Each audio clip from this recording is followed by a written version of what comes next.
Adam Cianciarulo has been around for a very long time now, from amateurs to pro racing and now into the announcer media side of things. So you got to say he's probably pretty well hooked in. Has to have, connections, input, whatever you want to call it, from multiple places.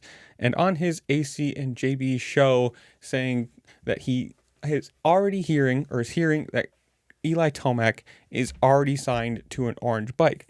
Now, obviously, that's the rumor going around. That is the idea. I mean, they go talking about why he's not going to be staying at Yamaha. And they make some pretty good points on this, saying, with Cooper Webb's contract probably going up with the Supercross title, plus the bonuses they had to pay for wins, they've got Justin Cooper, who is young, lots of potential, showing it this year.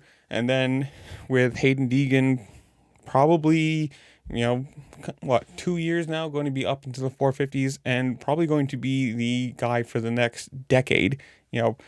There's a lot of money being spent just right there. And obviously Eli Tomac would have a pretty big contract of his own, being how many wins he has for them, how consistent he is. He is a title contender right up front.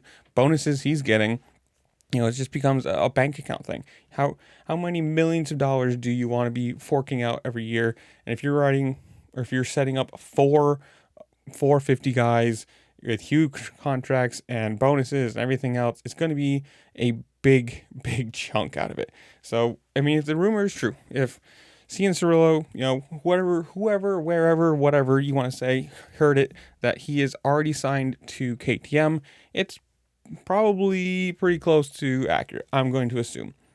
At his position now, he's not going to be throwing around random assumptions or, hairball rumors, because if he just starts saying whatever he wants, it's going to make him look less reputable. I think I'm saying that one right.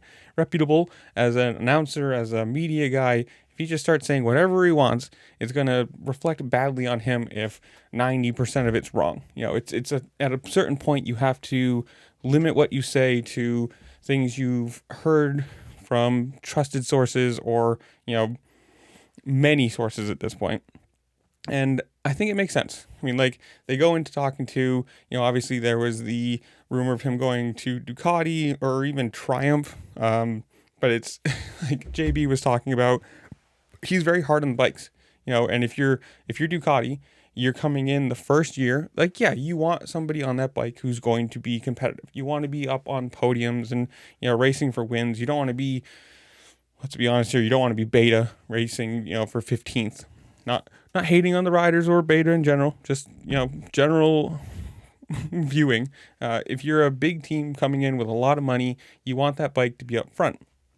But it's also going to be your first year. I mean, whether it's Ducati, first year racing 450s or racing Supercross, or Triumph with the first year of the 450, Eli Tomac is very hard on these bikes. And you want that bike to look, one, be competitive, but also look good so people buy it. And if he's getting on that bike that's, still developing, still on the short end of knowledge of what it's going to do, and he starts blowing it up, multiple rounds, or it doesn't look good, it's not going to be a good sales pitch for them. KTM is a proven entity. It's a championship winning bike. From Dungey to Cooper Webb to Chase Sexton, it is a bike that has proven to be a known platform, a fast platform, competitive, and yes, apparently everyone seems to supposedly hate it. Who knows why, but they win championships on it. So maybe they don't hate the bike as much as they hate the team. I don't know. But for Tomac's sake, it's, he's probably looking at 2 more years. Let's be honest here. 26, maybe 27. Who knows where that's going to fall. You don't see him racing very much longer. If it's a 2-year contract, he's going to be 34. It's going to be pretty old in this sport.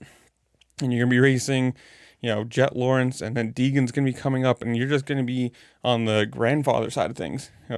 Maybe he'd still be competitive. 2 years from now, he could still be up on the podium. He could still be pushing lap times against the young guys. Who knows? But it's, the rumor for a while has been KTM. And yeah, he did test a Ducati, and that was kind of a thing. But if this is, you start getting big name, quote unquote, big name media guys saying, yes, he's going here. I've heard he's already been signed. Who knows where it's from? He didn't say anybody names or like sources close to or a team or whatever. But you start getting enough rumors said about the same person by many people, it's probably pretty close to home. And I don't know. That's why I'm going to leave this here and say this silly season is going to be hilariously fun with everybody moving to Ducati or Triumph, or moving from KTM to Kawasaki and Yamaha to KTM, or wherever everybody's going to go. It's going to be great to watch. And this is where I'm going to leave you guys. Comment down below. Tell me what you think. Do you think he's already signed? Do you think he's going to KTM, or should he go to Ducati? Whatever it is, comment down below. While you're down there, make sure to like, share, subscribe. Do all the fun things this platform allows you to do, because it really just helped me out. I appreciate it. And with that, I'll see you later. Peace.